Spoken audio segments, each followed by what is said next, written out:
But what do you want to get into today? I've still got that list from last time. We went over a few things. Well, we've already done lean growth phase and Hmm. what it means and best start point. Well, I've got what else I got written down here is blood pressure during growth phase, which I think we leave for another time. Hmm. Weak point targeting, leave for another time as well. I think I've got sensible cardio output as well. So I'm thinking Hmm. maybe we Like should that. talk about deficit a little bit and what a sensible cardio output is, Hmm. what you've done yourself and what I've done as well. So, well, starting with it, I guess, do you have to do cardio in a deficit? No. And I guess another question we can add as well is, should you drop calories or should you add cardio? And a lot of the time, that question is, well, you can literally do either until you can't. And the only reason you can't is it's like you don't want to drop so many calories you don't have enough to play with for training, but then you don't want to add so much cardio that it stresses your body so that you're not recovering from training. Yeah, yeah, which it does, and it shows, and there's inflammation within in your legs and everything, and yeah, you could have better condition if you're doing less cardio, basically. Exactly. Which I learned the hard way because I used to walk like I remember there was a few times because I was posting when I was doing my steps as well. There was a few times when by the time it was like 8 a.m. or 9 a.m. I'd already done 20,000 steps, and that day I would get like fucking 30,000 steps in. Yeah, which was just madness. There's no Yeah, point. fuck. Do you do any other cardio? Yeah, I was doing elliptical trainer and recumbent bike as well. By the end On of top of those steps? yeah, that was by the end of Fuck me. and never again would I do that. I pretty much tried to tell myself now, look, if we're going to do steps, we're going to cap it for myself and my clients at 15K. That's enough. I think that's good. 15 to like, I think max 18. Yeah, Like if you're not doing too much cardio. yeah, But I found a good place is like, well, a good step recommendation is like 7,000 is the minimum for fucking health. If you're in a bulking phase, that would be the minimum I'd recommend just to maintain, insulin sensitivity and bodily function. yeah, Um, 10's a good starting spot when you're in a deficit. So just I think 10's a spot where it's definitely going to be advantageous a little bit. yeah, And then everything in my belief that you go above 10 is a little bit, as far as lifestyle, feels like a bit more work. Like usually you can get close to 10, it's a little bit of a walk. Every time you go above 10, like 11, 12, 13, you're going to be having to put in like cardio walking sessions, most likely. yeah. You got to get up earlier, or you got to get to the gym earlier. And you got to Yeah, do something, yeah, to be able to fit that extra in above 10K. exactly. And as far as cardio in a like deficit, we'll start. When do you like to implement high intensity, or do you mainly put in sort of low steady states, or All just it's all low steady state. I don't because I because I'm a competitor myself, I don't want anything high intensity because it's too high impact as well. And we want to look after our joints. We don't want to thrash ourselves. And also, I think less actually low intensity steady state cardio actually biases burning fat more than burning calories, yeah, exactly. which is So what we want ultimately. yeah, it's there's a way that like Mila Sarchev puts it as like different phases for the day. It's like you have your anabolic phase, your fat burning phase, and I don't believe it as like so black and white as that. But essentially, when you're in a deficit, you're trying to basically stack all of your carbohydrates to be utilized in the training window, realistically, either pre or post mostly, and the rest just to try, kind of keep you alive and functioning in your daily lifestyle. So if you're, say, for example, you're eating an extra 50 carbs, but you're doing a high intensity in the morning, effectively the only thing that you're accruing is fatigue for no reason. Yeah, really. You Yep. know, so there's no point doing that. The only place I would ever see it is off season is the only place I like high intensity.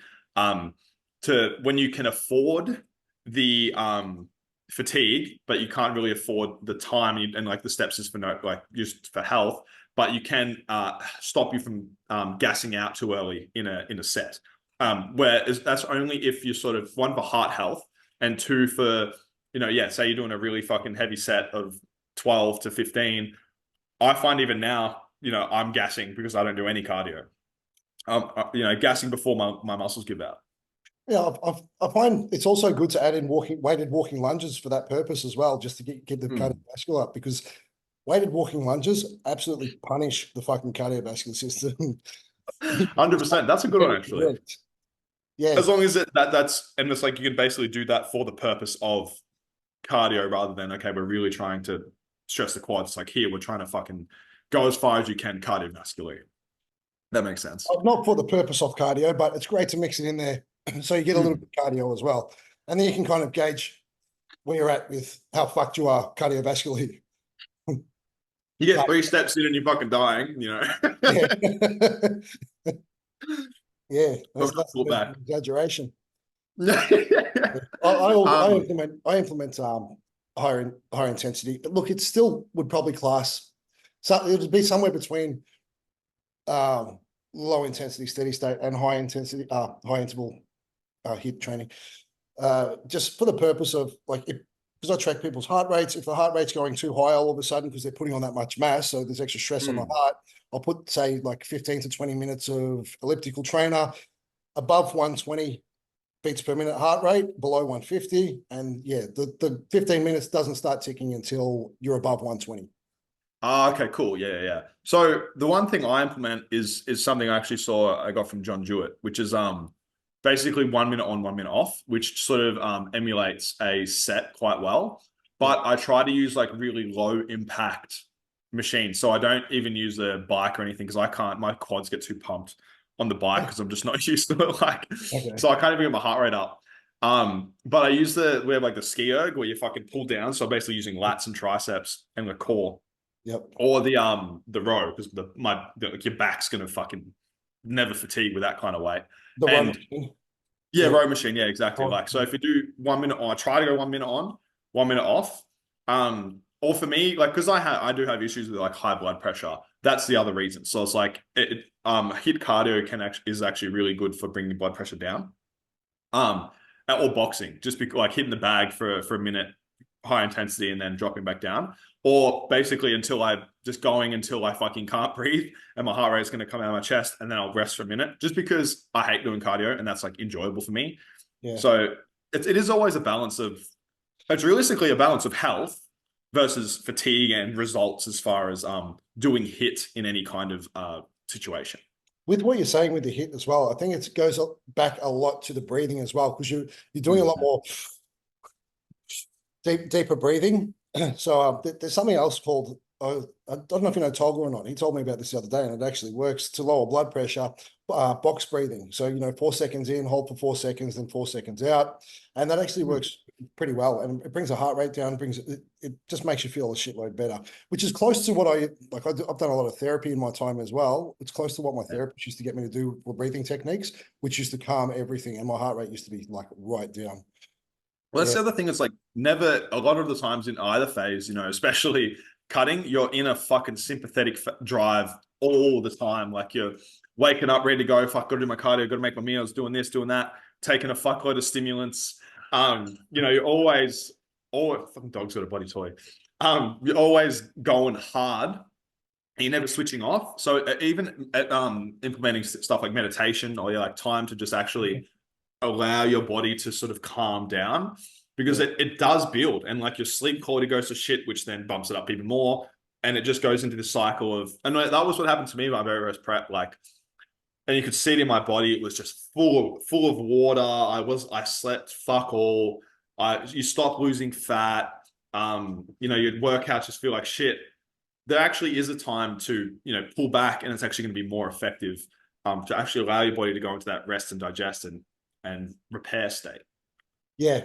Yeah. Well, I remember last prep from when I did my first comp to the last comp, I had my mate Hoops on my back about steps. He was like, "How many fucking steps you been doing, bro? You need to settle down." I said, "No, no, I haven't been doing that many." He's like, "Go on, how many?" I'll be like, "Oh, just fucking 20,000. It's not that much. Like I've done more." He's like, "Just fucking slow down on the steps, man." And I was like, "All right, yep, cool." Then he'd ask me the next day, "You been walking?" Yeah, just a little bit. How many? 3,000? Fuck, he was always telling me off, just saying slow down. And now I wish I had actually listened to him. But when I'm in that mode, I can't. I just got to keep fucking going. When you're in prep mode, more is more. And Yeah, that's why it's good to have a coach, honestly, because it's sometimes, especially for a lot of bodybuilders, it's not to tell you, oh, motherfucker, pick it up. It's to actually like, you need to back off. That's actually going to get you better results because you want to do all the cardio now, all the fucking stims now, like all the drugs. You want to fucking get it done now. But the best thing sometimes is actually just, we need that later and you're going to be ready. Just slow down. Yeah, yeah. I did have someone just jump on board for prep season C, B, C, whatever. Mm. And she's asked me already, should we implement cardio? I'm like, no, not yet. Chill out. It's all good. We've still got like 28, 27 weeks or something. That's a tool we'll use for later on down the track. Once we've brought calories down and we don't really want to bring them down anymore just yet, we'll implement a little bit of, extra steps or cardio. And then, yeah, eventually we'll bring calories down at some point and then we'll add more cardio again. Like, yeah, kind And of. that's what I was going to say. Do you have a formula or a threshold of like, for example, like you sound like you like to bring food a little bit down first before you start implementing cardio? Like what would you do? This is an example. It's a good example there. I'd bring the food down to a point that's not unbearable, obviously. And then Hmm. I'll bring steps up a bit. And then bring food down a bit more, then bring steps up a bit. And then once it gets to the point where, steps are nearing the 15,000 mark, I'll implement maybe 1 or 2 sessions a week of 200K cal on the elliptical trainer or the recumbent bike, and then see how that goes. Usually that brings the weight down a bit more, burns a bit more fat. And then once that kind of plateaus and bottoms out, then you implement another session. You can go anywhere with that. You can go up to 5 sessions a week. Like this for someone who actually like really needs to push hard. Like Yeah, I do have someone on like that at the moment as well. He needs to do 5 days cardio, 15,000 steps. He needs to be fucking right on the money all the time. And thankfully he is. He's like a robot. He's grouse. Yeah, Taylor. yeah, it's only towards the very end at like 4 weeks out or 3 weeks out. Yeah, and then 2 weeks you want to kind of make it relaxing, and then last peak week you just want people to relax, just so they can, Exactly. yeah, relax, have some carbs, replenish, reglycogenate, and yeah, pull steps back, pull training back. Yeah, It's funny. I think my setup is almost exactly the same. It's like, yeah, steps are the first thing to go up, or food's the first thing to come down, but like to a point where it's like somewhat medium, and then steps will probably go up to a point where it's basically like someone's lifestyle. Everyone's why it's hard to give an exact answer, but there's basically a beginning fight with calories and steps based on how comfortable that person is hunger wise and how much time they have to do steps. And then also balanced out with, obviously having enough carbohydrate to really do well with training because it's only going to get worse. So you don't want to have it being shit at the beginning. And then at some point, it just has to become, well, especially when it's a prep situation, well, fuck your lifestyle because this is now your lifestyle. This is what has to happen. yeah. I mean, Like, it's not you're not forever. losing fat. It's just for a short amount of time, so don't stress. Exactly. Too bad. You got to fucking do it. That's the only answer. Yeah.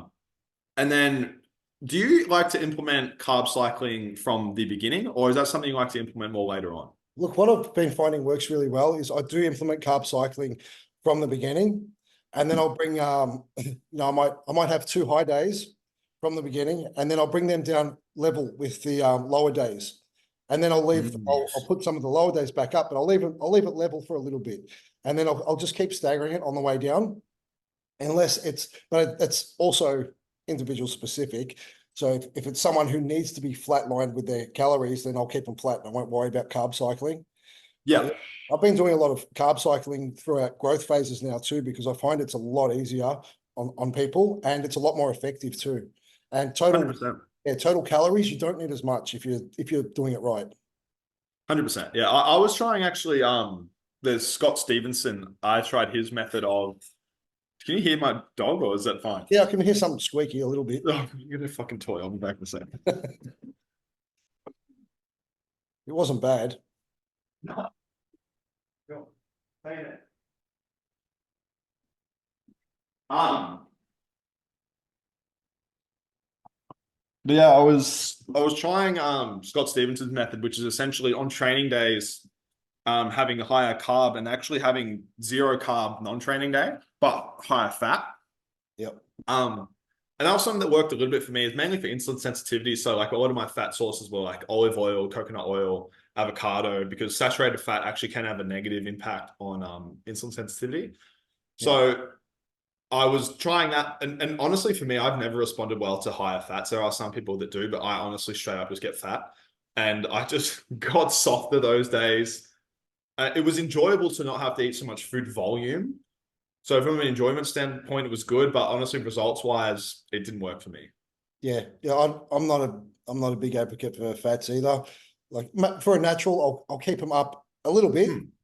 obviously, but especially for an enhanced like myself, I'll keep my fats down around the 30 mark most days. Yeah. I Do you don't have? see it going any higher as long as I'm getting my EFAs, it's all good. Yeah.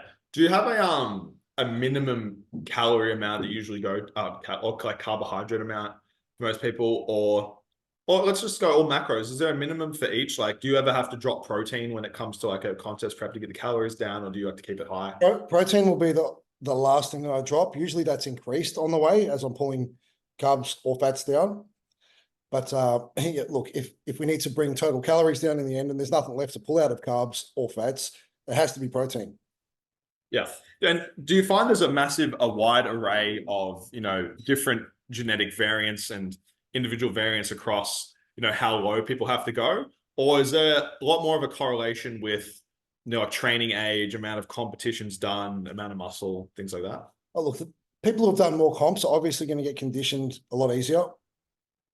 Yeah, Yeah. especially if you're a seasoned competitor that's just competing like fucking once a year or once every year and a half, maybe 2 years. Yeah, it's sorry. Yeah.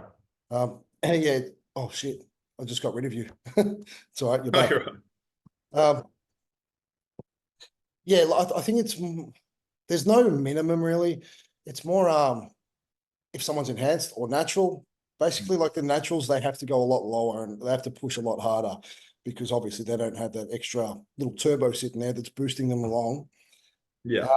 Uh, yeah, but oh look, I find it's very hard with females as well because females have got to do a lot of output, and you've got to get that into their head early because if you don't, they're thinking, "Why the fuck am I doing so much output?" Well, you're doing so much output because there's no room with your fucking calories. You're tiny, like this, and if we you pull your calories down anymore, we're going to start fucking up your hormones. Yeah. There's not enough muscle engines running to burn all those calories the whole time. So you have to artificially create that calorie burning. Yeah, yeah. And as far as like ergogenics, such as like clenbuterol, T3 or Himbind, is that something you like to leave for, later on, or is it something that you like to implement more early on? Early for me. Before, Hmm. like in the past, when I first started out, yeah, that would have been left as a more of a last resort. But now I think get the fat off as fast as possible so we can relax on the way into comp and we're not jamming in all these fucking things that are smashing through your liver and fucking you up even worse. We can hopefully pull them out by the end and like you can rest a little bit. And once your liver gets a bit of rest, I feel like that's when your physique really comes to life. Looks really fresh, 100%. And the other thing as well is like things such as like clenbuterol, it's anti-catabolic. So for me, it's like as soon as you're in a deficit at a very small amount, it's going to have a positive net effect in both directions. As long as I'd rather keep it low and go a lot longer than it's almost like the fucking growth hormone argument where people used to like, oh, leave growth hormone until you're fucking at 2 grams of fucking gear. It's like, well, you're actually a lot better to just include a little bit of it because it's going to have a positive effects as long as you're watching all your markers and have electrolyte issues or anything like that.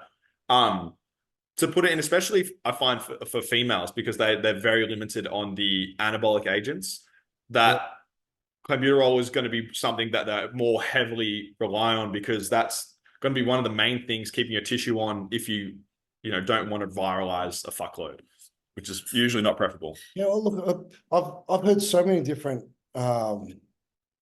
studies on this type of thing. I don't think they're scientific studies. I'm not sure, but I've heard so many different points of view where people will say that it doesn't have an effect. Like once you've been running it for a little while, it doesn't have the same effect. It drops to about 80%. That's when you should take it out. But then you think about it, if you take it out, then put it back in, you've lost a week of being on it as well.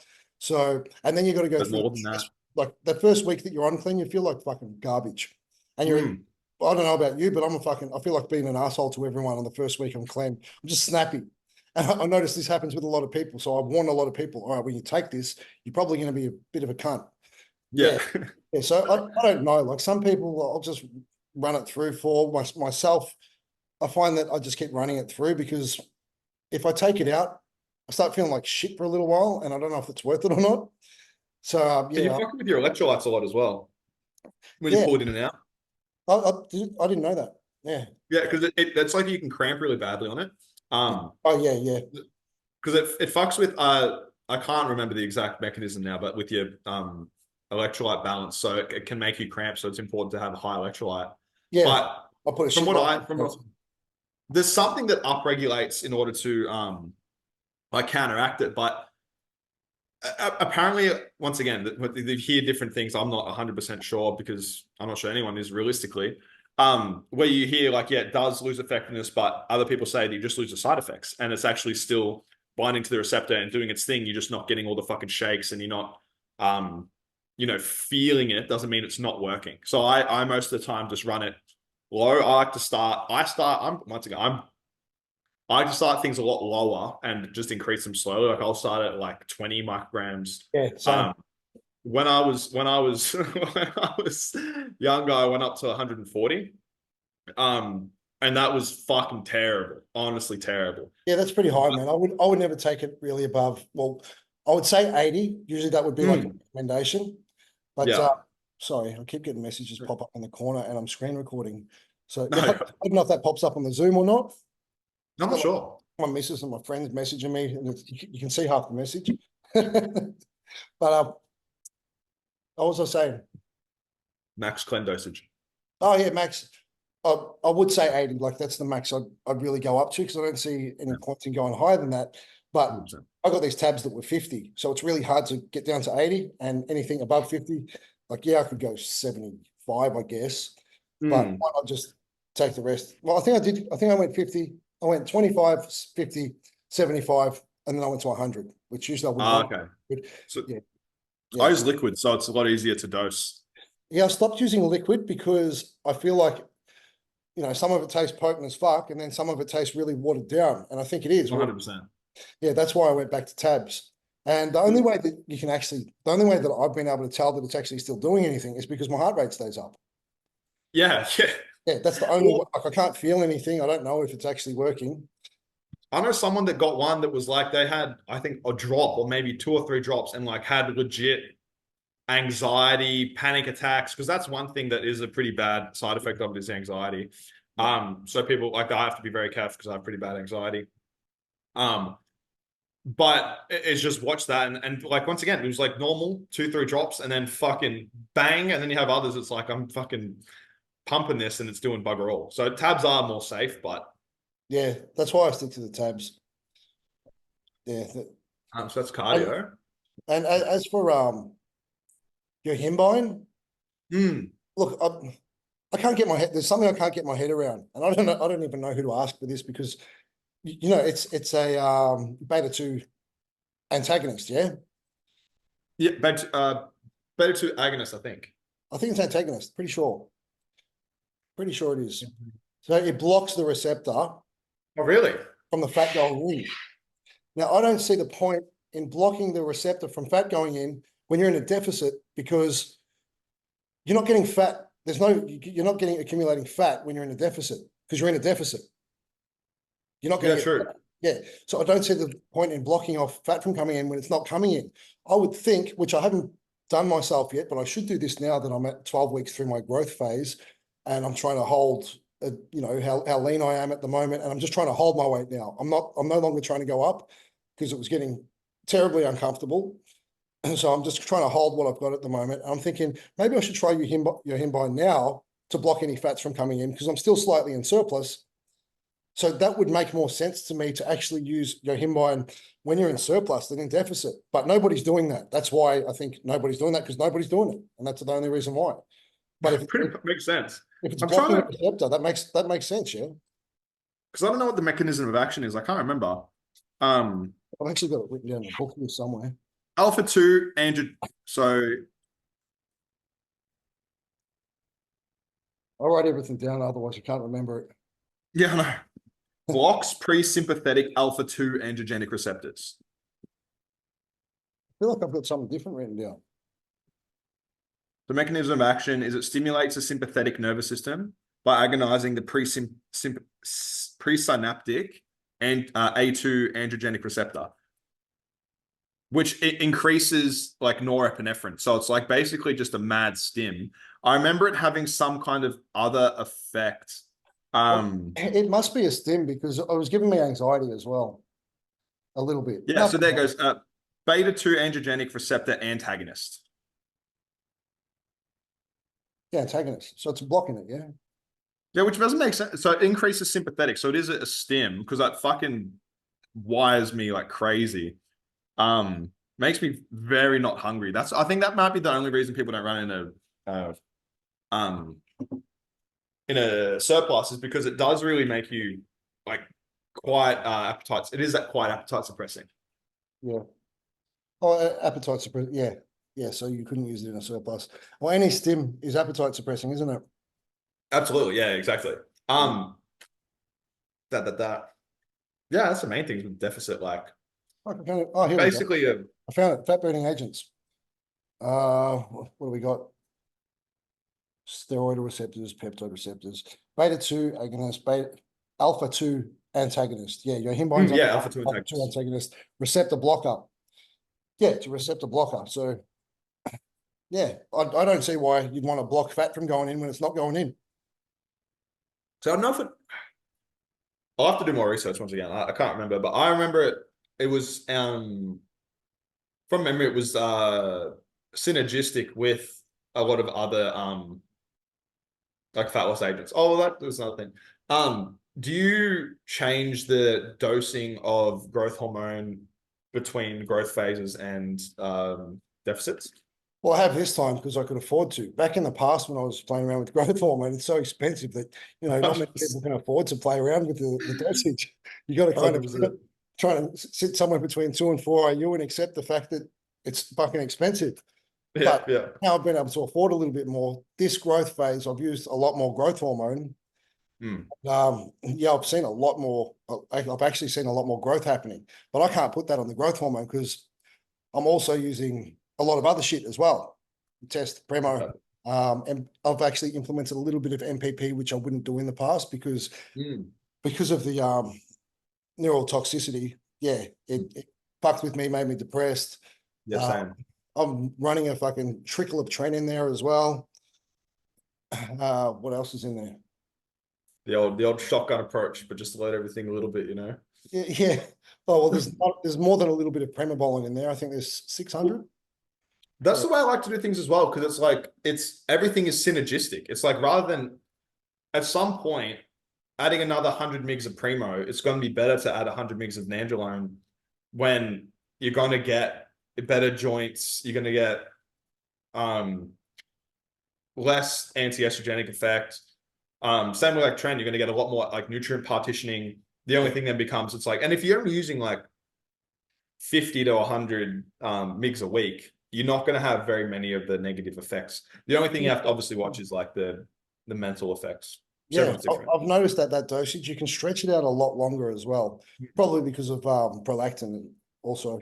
So I'd say that's why you can stretch it out longer because you're not thrashing the fuck out of everything. And yeah, it's much more manageable. The only thing with growth that I have sort of played a little bit around with, I only ran growth through one phase, which I'm going to start again soon for a growth phase for the first time, but is the dosing timing.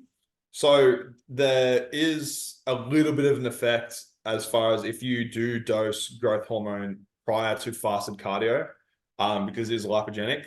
So it is going to help basically burn fatty acids.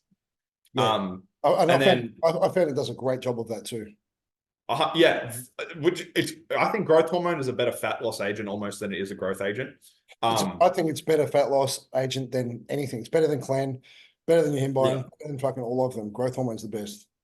Yeah, and once again, what matters most? It's just like calorie timing. What matters the most? The amount of the day. So you're taking 2, 3, 4. If you take 10 IU a day, it's probably better than taking 2 right at the right time. Or it is going to be, not Well, probably. that's what I do too. I've gone up to 6 IU. Anything above that, blood pressure's going too high. So 6 IU on my high carb days, and I'll split it 2 in the AM, go for a walk, come back. If I'm going to have any insulin, I'll have like some Lantus when I come back, not before my walk. And then Yeah. when I go off training, depends. If I've got time and the day structured right, I'd prefer to have it pre-workout with Hmm. another 2 IU with some rapid as well. Okay. Yeah. Yeah. Yeah, then I can have my meal. Then I can drive to the gym. Takes me about half an hour, a little bit more. Have my my intra workout, and then I'm good to have a meal after that. And then I can use, if I want to use rapid again later on in the day, I can. If I, Yeah.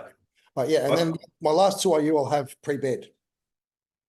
yeah. Yeah. And that's as far as like, so for me, dosing fat loss phase would be definitely biasing prior to fasted cardio because you're going to get the, once again, it doesn't have an amazing half-life. It's something like 6 hours. So I can't How remember the much? exact timing. 4 hours.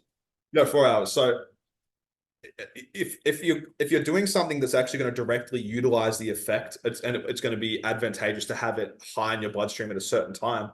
When you're moving and you're burning fatty acids because you're not in a fed state, you don't have carbohydrates coming in, so your body's predominantly going to be burning fats, and then you're also doing cardio. Possibly use another agent like that's where like your Himbine and Clen that help release fatty acids into the bloodstream.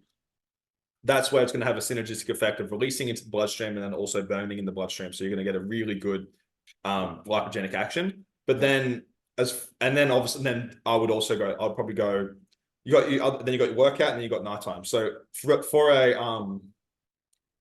a gaining phase though, I would definitely heavily bias like the workout and probably sleep, like nighttime more than. Yep. But yeah, that's just what once again, there's no exact literature, but It depends what phase you're in as well. So if you're doing mm, a cutting phase, obviously you're going to want to bias the morning. If you're doing a growth exactly. phase, you probably want to bias night a little bit more. Not that I do, because I'm obsessed with doing a lean growth phase. I want to keep the fat off because it's got to come off again anyway. There's no point in having it. So I'll keep things as Exactly. lean as possible. Yeah. Yeah. That makes sense. We got 3 minutes left before this one finishes anyway. And then Yeah. I'll get you to send me an invite after this one so you can record Yeah. that, and then you can drop me your recording and I'll drop you my recording. Easy. Yeah. Well, we'll just sort of what the fuck we're going to talk about next, I guess. What's the main thing, I guess, that well, if you're doing competitors at the moment, how long should a prep be? Yeah, well, it depends on the individual as well, but there's a good starting point for prep. I'd say females should be at 20% body fat with 20 weeks up their sleeve. Males should be at 15% body fat with 20 weeks up their sleeve. It's usually like to run a period of 20 weeks. Yeah, I do, but if you can do it in 16 weeks, even better, because everything's going to be a little bit more effective in that shorter time span, just because of the negative feedback loop and homeostasis. Like everybody notices when they start getting to the end of prep, it's really hard to burn fat, and that's Yeah. because of periodization. And you've come to homeostasis, like your body wants to stay there. If you can if you can utilize the 16 weeks even better and go a little lower with calories and maybe a touch higher with cardio, then and you can push it out in 16 weeks, you're not going to flatline really. You're going to be able to keep pulling down. And if you've got some more shows lined up after that, you can still keep pulling down into them as well. Yeah. That's what I found with myself. So I ran even I think it was a 16-week prep, and I was beyond ready like 4 weeks out, and my coach had me pushing like way too hard. Yep. And that's when I started to like my body started to go backwards because I was so, and he pushed me aggressive. So there's obviously a balance, but I think it does matter genetically whether you lose. Once again, we're talking like endos, ectos, mesos. Yep. For me, like I definitely lose it faster, but at that bottom point, like obviously everyone's body is going to hate being there. So I'd much prefer sort of rush it, obviously in quotations, but and then have that little time to just get a little bit of a dip rather than it coming down like, oh fuck, we're sort of ready. We've got this weird little bounce that we're trying to fucking not stop us from being real low and the body slowing down at the same time. Yep. And then having time to come up because otherwise you're going to run into the massive fatigue. Yeah, and then again, it's different for naturals and enhanced too, because with an enhanced, you can keep that condition for a long fucking time. With a natural, you kind of gotta land it in the right spot. Do you run longer preps for naturals versus enhanced as well? Yeah, yeah. Look, I give them about 30 weeks. Mm. Then it's got to be 30 weeks that I've kind of I'm sorry, Yeah. just asking me to save the video. Yeah, it's got to be 30 weeks that I've taken them into sort of thing, and then we have 30 weeks. Otherwise, if it's going to be if it's going to be someone who's at, say, like what I said before, 15% body fat, we can go with the 20 weeks, but I just prefer 30 to play with, and then I can implement some diet breaks, and I can manipulate things better. We can keep them fuller by putting in refeeds and all that sort of stuff as well. The more time we've got with that, the better for a natural, especially. It's a lot harder to maintain muscle. And it really just depends, like, is this the only show you're ever going to do? And I just want to get it one and done, then you can kind of go a bit faster. But if you really care about your muscle tissue and as a natural, that shit doesn't come easy. You Yeah. really want to look after it as best you can. So you're talking like usually a rate of loss of like less than half a percent of body weight per week to like really come down. Yeah. Yeah, well, that's generally what it is, even for enhanced as well. Like you're looking at 400 to 600 grams a week, you want to see come down. That way, you know it's fat and your muscles retaining. Yeah, Yeah. exactly. Like I do like to push my deficits a little bit faster, like for myself, just because I fucking hate it, like get over with. Um, and I find I don't lose too much tissue as long as I like put my meals in the correct place and I'm still training well, sleeping well. I'll like once again depends how heavy you are, but like I like to lose more towards 800 grams, 900, even a kilo. And then I slow it down towards the end, if that makes sense. And that's good because your body gets the rest as well. It recovers better, and your physique looks fucking 10 times better just because it doesn't look like it's just been pulled out of a coffin. Yeah, I'd rather drop hard and then slower than fucking be slow and be like, oh fuck, we have to, once all this adaptation's already set in, now you have to fucking get down. You're gonna have to do a Yeah. lot more to get down, in the end. As long as you can keep the performance up. In saying that, that's kind of what I have to do this year for my prep because I'm going away to Europe for 2.5 weeks. When I come back, I think we're 14 weeks out. Mm, So yeah, so I'm going to have to push, which I like. I like to push a bit harder for a shorter amount of time because once you've been prepping for 10 weeks, you're kind of like, fuck, this fucking is taking over it, man. taking Like I a end up long hating the time. gym. Like, Even though I've given myself all this time, so I'm a little bit hungry instead of really hungry. I think I'd prefer to be really hungry for a shorter amount of time and get it over and done with. 100%. It's just, especially when like, I'm addicted. The reason I love the gym is I'm addicted to progression. And Yeah. a lot of the progression that I really enjoy is like you get in the gym and you just feels good and you're lifting more each week, you're getting a good pump. Whereas in the last, 6 weeks probably of your prep, you don't really know what a pump is that much, or especially the last 4 to 2 weeks. And then Yeah. you're not really going up in many of your lifts anymore. And every workout feels like a little bit of a drudge. And you start to be like, why the fuck am I doing this? Do I even like the gym? You're Like, kind of desperately holding on to your numbers yeah. from the week before. You're thinking, fuck, can I even push that? That looks like it's going to be hard. Yeah, yeah. Well, Yeah. you hit your warm up weight and you're like, "Fuck, this is not going to be a good day." Like, Not feeling it today. Yeah. and you got to do it anyway. When you have that time period, like like for me, honestly, in a growth phase, like, well, this is a good topic as well. Like fuck, what's the word? Not potentiation, but like being aware of how like stressed you are and how much sleep you've had and taking your own rest days that are sort of out of plan. I like to do that a lot in growth phase. If I wake up and I'm still not recovered, I just won't train because I'd rather not train and then tomorrow be fucking awesome. And like, cool, you gain a little bit of that extends the next deload you have to do back a few days anyway. So it's like versus having a really shit one, then you're not going to recover because that was shit. You're putting yourself too deep and then being in an even deeper hole. I'd rather just have that day off. And that was something I used to never be able to do, where I would never take more than one day off in a row. Yeah, that's interesting because I'm kind of doing the same thing in my growth phase at the moment, but a different version. So you're taking a day off when you need it, which is Mm. good. So I'm pushing pretty fucking hard at the moment with weight and intensity and everything. And I've been pushing that hard that I can only last for 3 weeks, and then I have to have a deload week. Yeah, wow. Yeah, so I'm doing 3 weeks going fucking hard, progressing on all my numbers, and then I'll have a deload week after that. And then after that deload week, I'm fresh as fuck. I'm ready to fucking rock and roll again. So I'll push hard again, and then I'll start progressing on numbers again. for 3 weeks, that's all I can do really, because like right now, I told you before, I'm cramping up. It's fucking getting uncomfortable. But yeah, I've got deload next week and I can't wait. I've got one more session left for the week to fucking push on and progress in numbers. And then I can relax the week after that. Not relax, but you know, I've even structured deload a little different now. I was going to say, how do you structure it? Usually I would structure deload so that I'm going at about 50 to 70% intensity of what I did the week before. Yep. And I'll pull sets back to about, you know, we're probably doing all my sets of 3. I pulled back to 2. Some of them, and some exercises have gone completely. Like I'll get rid of a compound exercise. Yeah, so I'm still training all right and going at that 50 to 70% intensity. But now what I've done is I'll do one pussy ass set, and then the pussy ass set's got to be enough of a warm up that I can push hard on the next set.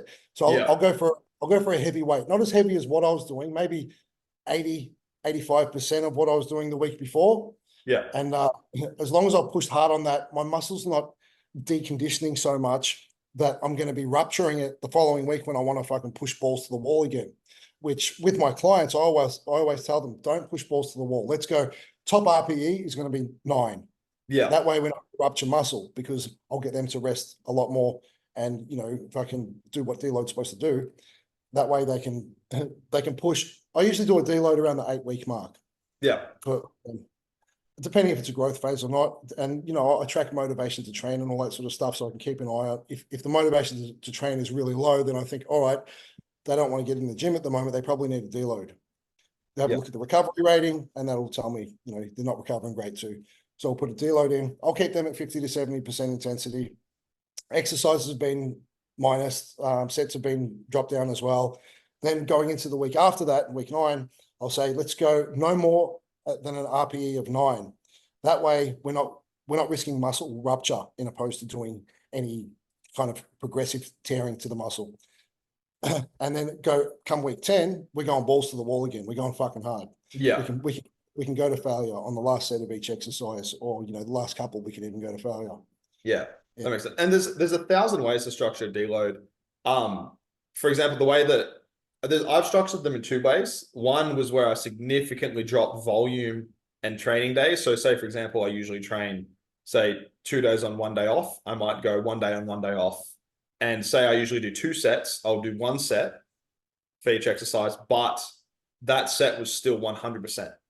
So it was, and which I actually kind of like. It does take a little bit longer. And that's the thing. It's like, it's basically the intensity of how much you drop off versus how long you need to do it for.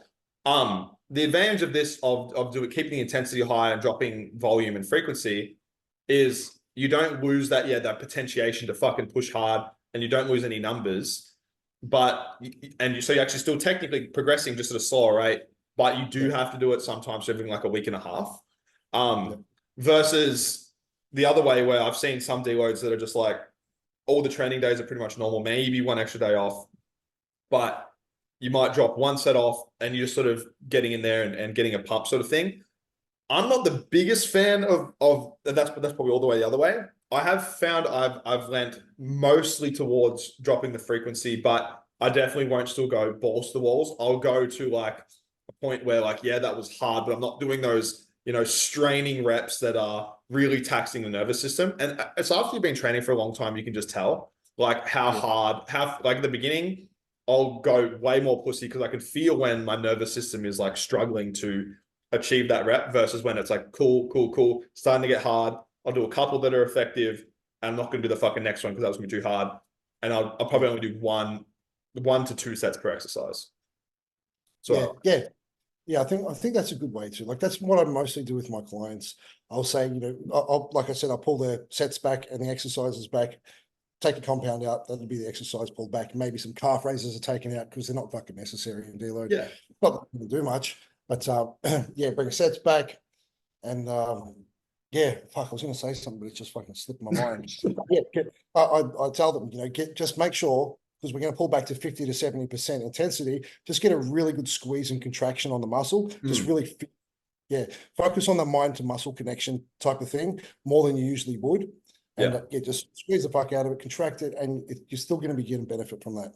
100%. And I feel it depends how often you need to deload, as obviously how much, you know, volume you're pushing. So I find for myself anyway, because it's easy. It's easier to do for yourself because it's like you're making shit on the fly. Everything you know yourself inside out completely to like how much you can do, how much you can't do, how fast you recover.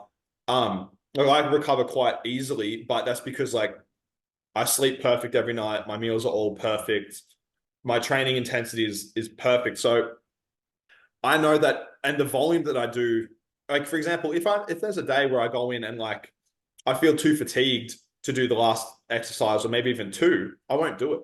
Like I'd rather do like these small little things that I basically never deload because I don't need to. Because whereas when you're following a plan and you're pushing it to the T, you're going to be going into this thing, pushing into that overreaching, and then it really starts to come down so called deload off. But if you can really start to feel when that peak goes off, back off just a little bit, then you can keep going up and you don't have to do that much very often. Like I'll take an extra day off or 2 days off. Fuck, it's probably once every, 4 weeks. And maybe I'll do a little bit less. Like it's not a true deload. It's just sort of like just backing off before that you push into it. But it's a lot harder when you're getting programmed something from a coach. Like, oh, I need to do fucking everything perfect. Yeah, yep. You need to fill out all the numbers, need to get everything done. Otherwise, on check-in, the coach's question What will the be fuck you saying, doing? Why'd you miss this for? Look, it was nothing. But like you're saying, like you might shave off a couple of exercises at the end, which I think it's a great idea because you've got your compounds done, you've got your accessories done, you've left your isolations at the end anyway. I'm pretty sure that's how you'd program Yeah. yourself too. So you're just shaving off the isolations. They're not that important, really, Well, as and long for as you're not me, shaving them off every week. exactly. For me, it's like my arms is always at the end because I already had decent arms. So it's like I can miss sets of arms every now and then and not have an issue. Or I'll just chop off one compound in because I have a fuckload of compounds for a lot of things now. Because I actually just recently switched from upper lower to push pull legs again Yep. and massively bumped up. See, once again, this is why it was good because I used to be massively, massively in the camp of um frequency and intensity over volume at all costs. And like volume was like the only thing that you would increase if you could at last, like the last thing. But recently, when I chopped to my push pull legs, I bumped up my volume massively. And I've definitely gotten a lot better results over the past month after doing that. Yep. Whereas like usually, especially like my back, like I would do once again, my volume was low as fuck. Like I would do two compounds of a lat, like two sets, and they'll do two sets of a row. And that was every third day. So you're getting like And that was it. four sets for Week. lats a week and then 4 sets of a row a week.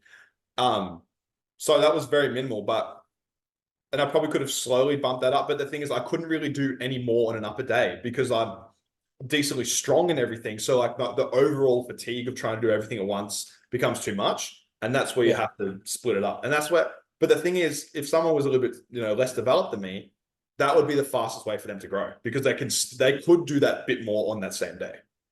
Did you do that because your back is a strength? My So you back put that was, in there? it grows, yeah, it grows like that. Yeah. But also I was just trying out, like I went all the way back down to full body to where I did a full body workout and I did one set of one exercise for the whole body every second day.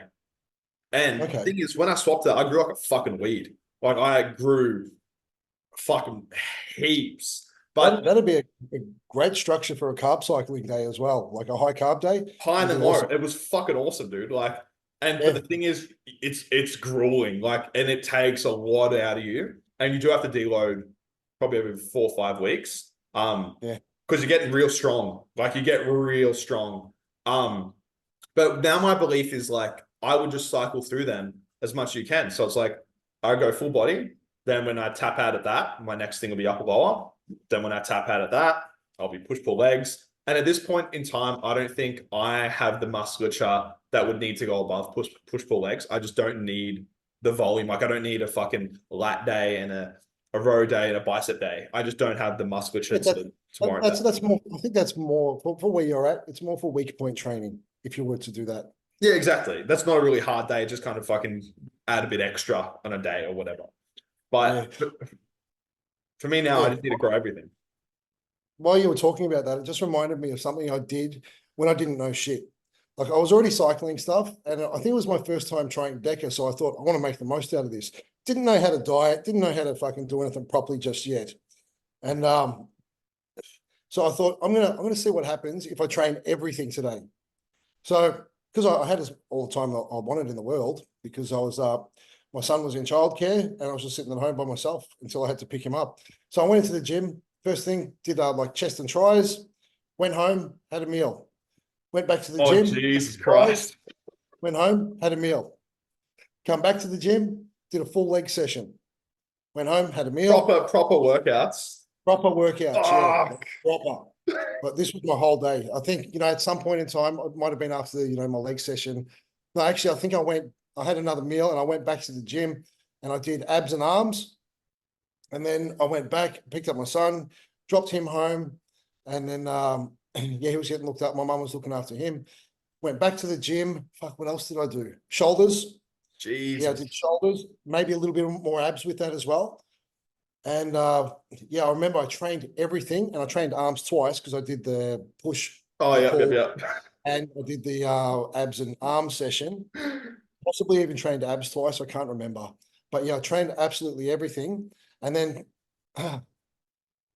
yeah, but for some reason, because I was on Deca, things weren't working downstairs and I wanted to just take stuff just in case a situation popped up. So I was Yep. on Viagra as well, regularly on Viagra, just in case. Just in case something happens, you know? Yeah. Yeah, and then I remember I think I dropped my son off later that night to his mum's place, and oh no, yeah, I dropped him off to his mum's place, and I was driving home. I had to pull the car over because I was getting heart palpitations that bad. All my muscles started cramping, like Oh, everything you had fucked rhabdo. up. It was fucked. Like I just felt like I was about to fucking shrivel up into a knot and just yeah, I don't know, but I will never do that again. But at least I know what happened. Like I mean, you yeah. can't train that way. It's that's how I used to be, man. I used to do that like on Christmas. Like used to train twice on Christmas Day. I'd wake up at like fucking 5 a.m., go to the Yeah, gym, have the like breakfast, pancakes, fucking all that shit, go back, train again, and then go have lunch. You know, yeah, it's when you don't realize that what all training is a stimulus, but what it costs is fatigue. And you have to pay that back now, or you're going to pay it back with interest tomorrow or the next day or the next day. Whenever you fucking stop, you're going to have to take that time plus more off for the same amount of stimulus that you got. yeah. I can't remember what I did with the days following that. I'm sure I would have been out for about a week though. I think that rings a bell. This is going back a long time ago. This is probably 10 years ago, maybe not 9 years ago. Yeah, yeah. But I had my PT certificate, but I didn't know that much. I think I had my nutrition certificate as well, but I didn't know that much yet. PT certificate is so bullshit, man. Like it's It does teach you some shit. Well, it teaches going you back, a fucking like you're now not completely retarded. Like yeah, you know what a dumbbell is, you know what a barbell is, you know, that's pretty much it. my one was pretty thorough. It was a diploma, so it was Oh, was teaching me. yours online or was it in person as well? It was in person. I remember That's that firm called Sage, hmm. but they went under. Yeah, it Hmm. was a diploma through them. So it was actually a pretty good course, and they did nutrition and micro business as well. Oh, cool. Yeah, it was pretty. It was all right. And I did. There was a lot of information given to me, but because I didn't understand it, it was kind of Hmm. bouncing off as well. Even though we had tests to do and all that, I was still in that stage where I thought I'll just copy someone and get my fucking answers done. So So yeah, but then it was weird when I started coaching under Dean McKillop, hmm. and he started dieting me with flexible dieting and just getting your veggies in, getting your fruits in, and all that stuff. I started to remember everything from the course and the food pyramids and what the requirements on daily veg, daily fruits, what you should be eating, requirements on protein, fats, carbs, all the rest of it. I had forgotten all of that because I'd started competing, and my coach was just pretty much when like I started competing, I was pretty much just on chicken, and that's it, just chicken, no vegetables, just chicken. What I remember I earned a fucking handful of almonds once. Yeah.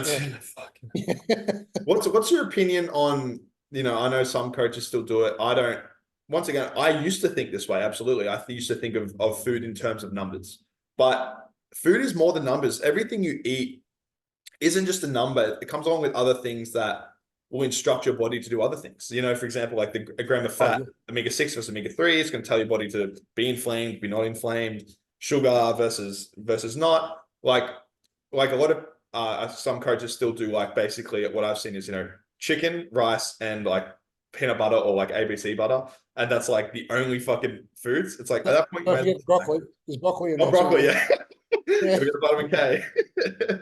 Yeah, yeah, there is a lot of that going on. But in saying that, also think about bodybuilding. I think I heard Kurt, maybe it was Kurt Havens say this the other day that it's basically a competition of who can eat the most chicken and rice.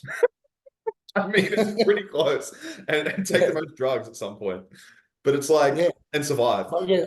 I see what you're talking, what you mean with the numbers, like calories in, calories out. We're not It's not taking just into that. consideration that every food has its own little fucking value to it as well. Like you were saying, It's omega like every omega three. rep. You know what I mean? It's not an exercise and a set. I do one exercise and one set. If every rep is like this, if every rep is slow, smooth, contracting, that's going to completely change. It's still the same thing, but it's a little bit different. It adds a lot more Yeah, effect.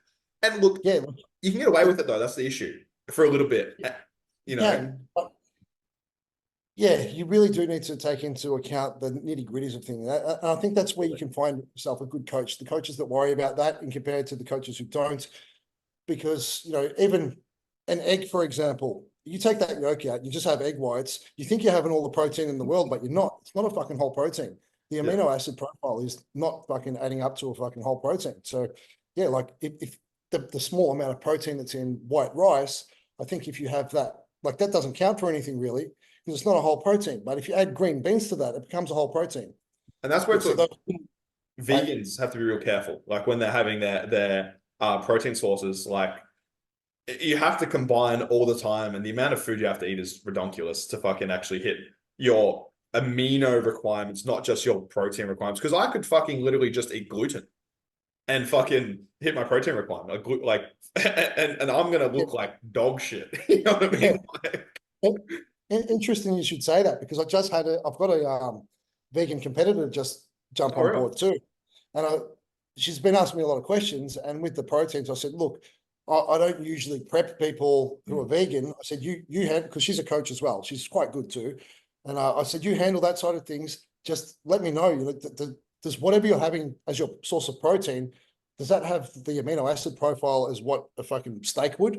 Because a steak is fucking perfect, red meat is perfect. Vitamins, fats, fucking perfect. It's the thing is, it's like, what's the perfect amino profile for muscle? Muscle, chicken, Yeah, meat. exactly. Yeah, people say, are we all right to eat red meat every day? Well, we are made of it, so probably. Yeah, Yeah, exactly. And we're going to get your bloods done. We'll have a look at your iron, but it should be all right. the only issue is like, there can be some people that get a little bit more like bowel effects, and it does matter how much you cook it as well. Like the more you overcook red meat, the more it is going to have issues on your gut. Yeah, yeah. And there are people with intolerances. I can't remember what the intolerances is called, but they basically can't eat any meat or Yeah, red meat because of the iron in it. It fucks with something with the ferritin as well. I can't remember what the condition's called, but one of my friends has it. I'll find out. But yeah, yeah. yeah. Or even what's the name? Celiac can fuck with your ferritin and iron levels. Yeah. Okay, that's interesting because one of my ex-partners, she's celiac and her ferritin levels were up shit creek.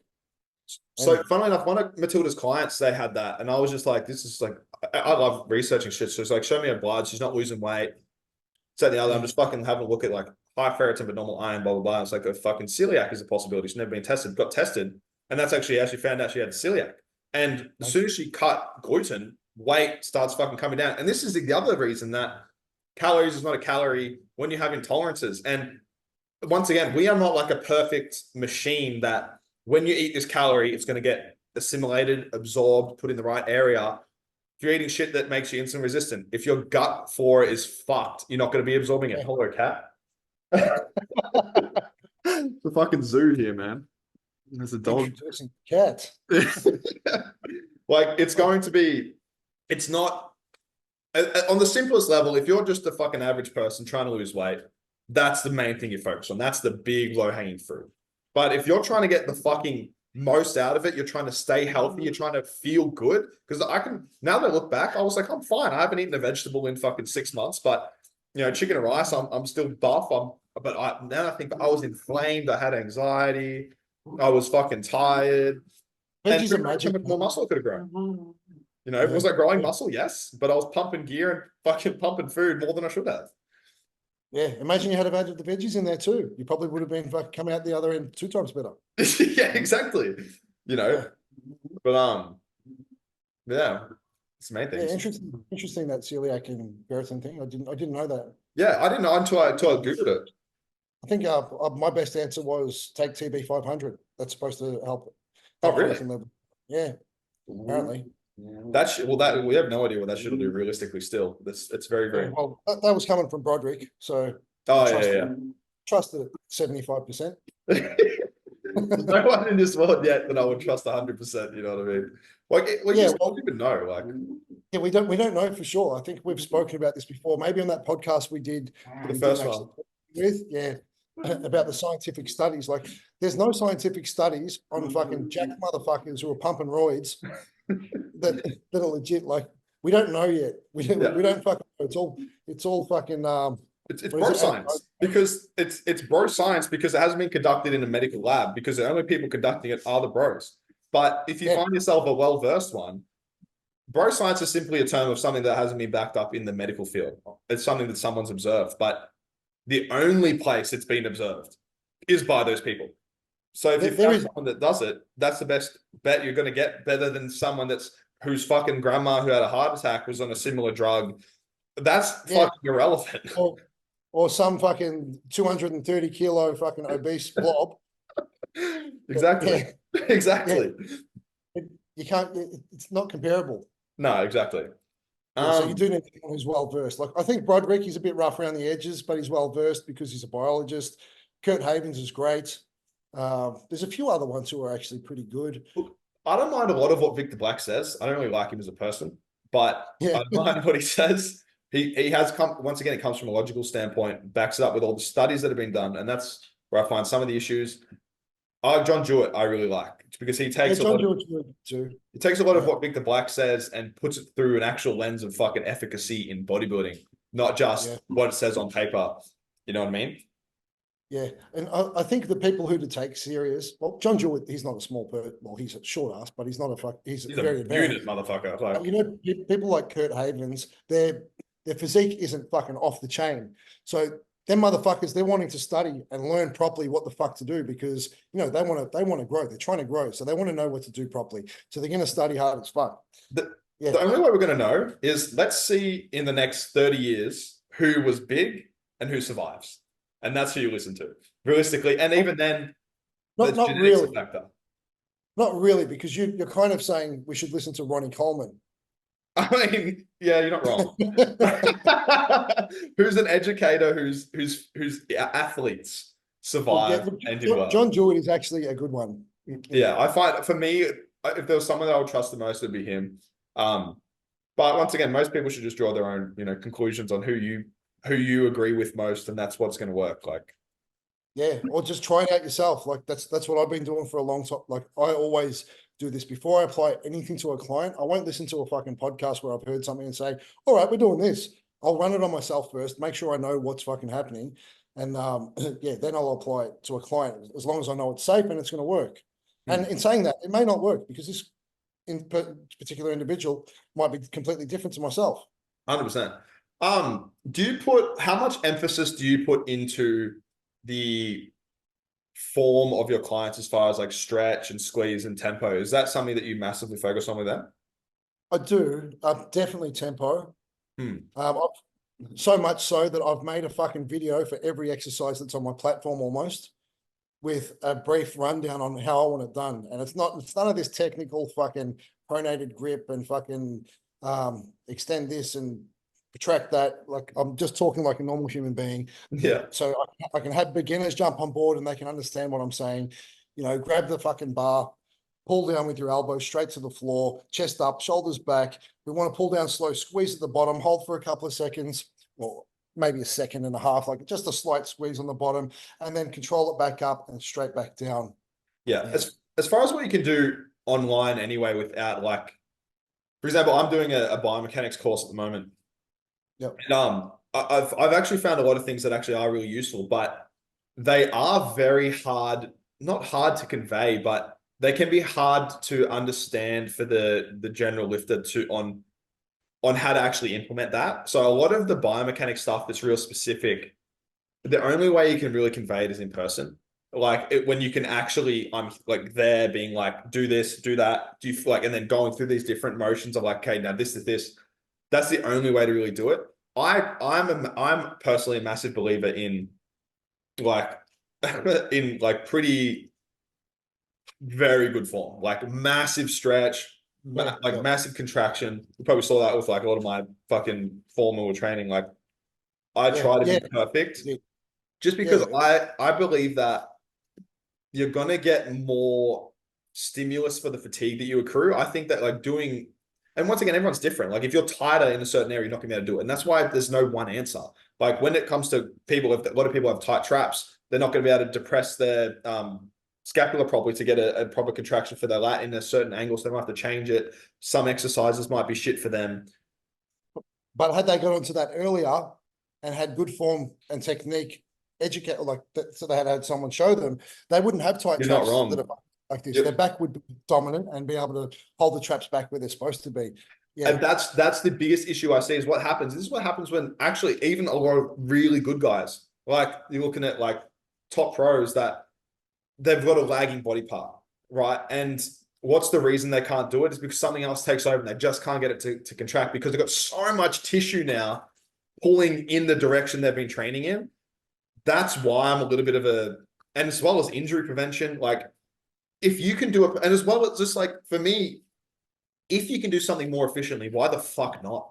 Like, and like if you're going for your chest, make it like the way I envision every exercise is there's yeah, it might be a compound, but there's probably one muscle that we're trying to bias. And what we should do is place our body in a position where that's going to be run through the most range of motion with the most tension on it through the whole thing. So it's like even a row, like say if we're doing a row for traps, then we want to make sure that we're really pulling up here. But if it's the same row and we're saying it's for rear delts, I might drop and push my elbows back more and make sure I get that full contraction of my rear delt. So do you have to do that? No, but I am a believer in making sure that something is perfect because if you don't do that, there might be a tendency, say, to always pull with the traps, and it's going to be really difficult to engage your rear delt. That's it. You need to create good habits. Like if you're creating bad habits from the word go, it's the longer you're doing that for, the harder it's going to be to pull out of that. Maybe even 100%. impossible. Yeah. 100%. Like, bad habits can become really fucking super bad habits. So I fucking advise everyone to get a good knowledgeable coach and fucking get taught the right way from the get-go. Stop looking at fucking YouTube and trying to fucking fight about it. Like it's an investment within yourself. Like it's so worth it. You get it forever. Like once even if you say plan, you want to just do one phase with a coach, you'll learn how to do your macros properly. You'll learn how to do your training, how to structure it. And one of the most important things I believe really is at the end of the day, you wouldn't have bodybuilding without that training. And if I'm doing a machine, I'm doing it wrong. I'm not training. If I'm fucking chest pressing like this, I'm never going to grow my chest. I'm just going to grow the fuck out of my shoulder. You know, and so if you're not getting, you get a little bit of tricep as well. yeah, exactly. So if you do that in the beginning, that's something that you take forever. You now learn how to engage your chest properly. You can forever grow your chest better. You're not going to get to a point where shoulders are fucking massive, you're all jacked up, and you can't grow your chest. And now you're going to have to spend months going backwards just so you can activate your chest slightly and build it up like a snowball. Yeah, that's what I was about to say too. So you're now spending money learning how to start again. Exactly. No matter what, you're going to have to do it eventually. That's the thing. If you want a complete balanced physique, and lack of injuries, you're going to have to do it eventually. You know, so I cannot name one person who's got a fucking mad physique and knows exactly what they're doing really well, who hasn't been coached by someone at some point.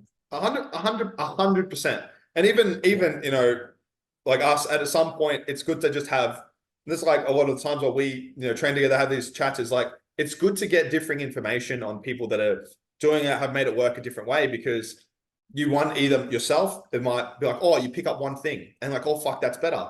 Or you might even pick up that whole thing, but not for yourself, but for a client. Like Yeah, if you're coached, and fuck, it's crazy because there's 1,000 ways that work. At the end of the day, there's not one way that works. Like Mila Sarchev, two fucking training sessions a day, fuckloads of insulin, got Olympia athletes.